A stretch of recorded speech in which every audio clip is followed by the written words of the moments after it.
No one likes to read horror stories. Over 50% of people don't like them. Fine, if they don't want to read a horror story, I'm gonna trick them into reading one. I'm gonna make a manga that seems kid-friendly on the outside, but if you keep reading, you'll discover it's a horror comic. It's gonna take place at a kid show like Sesame Street. I mean, that's like the most kid-friendly thing I can think of besides candy, which gives me an idea if I do this again next year.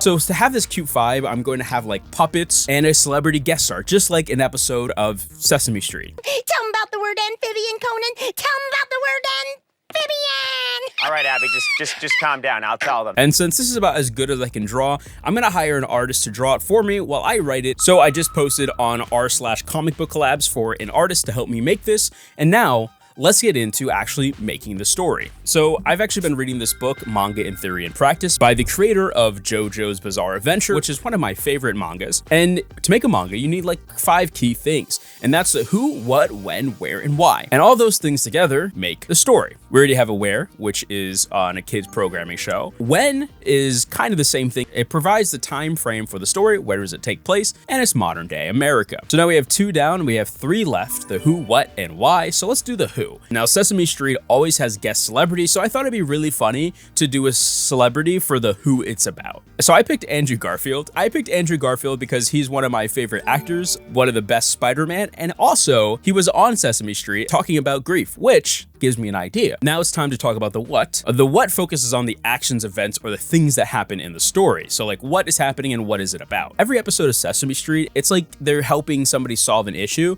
So I thought it would be like the puppets are gonna help Andrew get over his fear of something. And at first I was thinking like grief, darkness, monsters, spiders. I thought it would be interesting to do like the fear of death itself. I feel like everybody fears death, and it's pretty good for a horror story. So, and the why explains the reasons, causes, or motivations behind the events. And for me, it's kind of like a theme. And I think just like the fear of death is important to explore. So this could be as simple as that. And now that we have the who, what, when, where, and why, it's time to write. I found an artist, by the way. Their name is Hans, and they are going to help me bring all of this to life. So Hans sent me some character designs, and I really like them. I really like the character and set designs that he came up with, but for me, I felt like they were, I don't know, they look too normal. And for this to work, we needed them to be like slightly off. So I said we should make it like cute, but just a little bit uncanny. There's just something cute about the whole situation, but there's something deeper lurking in the background. So we came up with these styles. Some of them were a little bit too much. This one was a little bit too uncanny.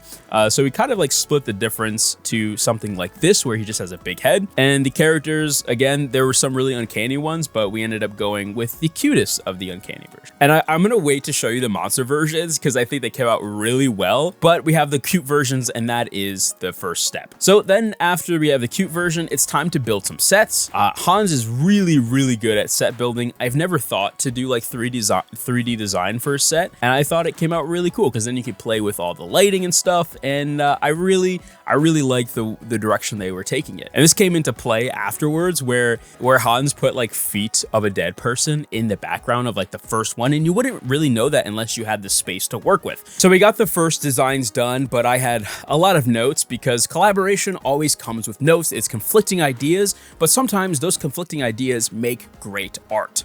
I wanted the audience to be happy, but he said maybe we just make him just really dead, like look dead still. So we kind of split the difference, and I thought that I like that kind of collaboration where we can work together to make the story better. We had some composition challenges, like having the reveal of the monster look just right and just terrifying enough, but we figured it out after deliberating. So that was awesome. And we eventually got to the finals.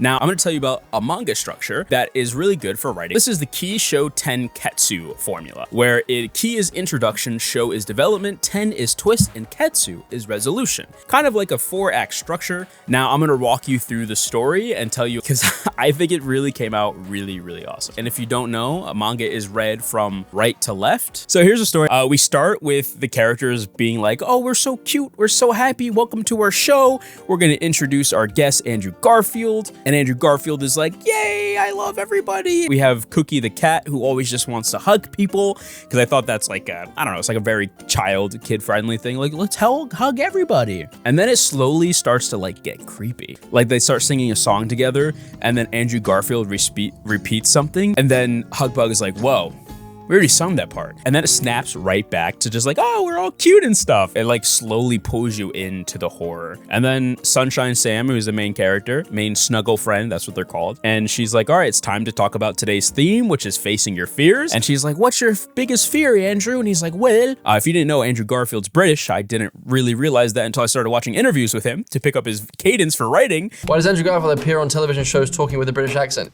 It's just to keep you on your toes. It's because I'm English. I'm not gonna do a bad British accent, I promise. Anyways, he's like, I'm scared of like death. It's like, then it's just like very creepy again. You have the audience just like looking, it shifts from like kids in the audience from the first one to like just adults who are like dead on the inside. And so they start singing, and as they sing, things start like to go wrong, and they start singing about like blood and guts and dying, and like a bird hits the window. Then she's like, how does that make you feel, Andrew? And he's like, well, it made me feel better, but I think I'm still afraid. And then Sunshine Sam's like, well, we know actually how to get you over it. There's like, all right, now it's time to face it. Now, this was like the hardest part, making the transition seamless but shocking. Like it should have felt shocking but inevitable. And that's why I think like the Kisho Tenketsu formula really helped, because it helped plot out the intro, like keep it normal, then the development, make it a little bit more creepy, and then the big twist is scary as hell. The resolution is about to come. And just like these gradual horror things is what I really like in horror movies, where it's like light shattering, bird crashing through the window, just these little things that add up to something completely terrifying. And after the transformation, he starts like sprinting. Our boy is running. And this is like where visual storytelling really matters, because it shows how like fearful he is, and just like these different perspectives to put you into the shoes of him to really build this sense of horror. And you even get this like false sense of hope with Cookie the cat, where Andrew's like, oh my God, it's you, Cookie. The snuggle friends are trying to kill me. And Cookie the cat's like, no, we're not trying to kill you. We're trying to help you. But the twist is, after all that horror, we return to the cute show. Andrew is traumatized and alive, and everyone's kind of acting like, you know, nothing happened, but that they were really helpful in doing this. And then I just like wanted one uncomfortable unsettling moment where they hug and they're back in their monster transformation. So it always feels like these horror monsters are always underneath the surface, which kind of relates to death. Like it is always there. We're always reminded of it. Also pulling this together was a lot of like the SFX sounds and like the music notes, and I thought those really came together to tell a cohesive story, which is really cool. And this book definitely helped me write a better manga, I think. If you'd like to read the full story, you can check out the story for free on my Patreon, link right there. And if you want to watch another video, click right there, and I'll see you next time. Oh, and thank you for 1,000 subscribers. It means a lot. Thank you very much, and I'll see you next time. Goodbye now. I'm coming for you. Goodbye. Goodbye.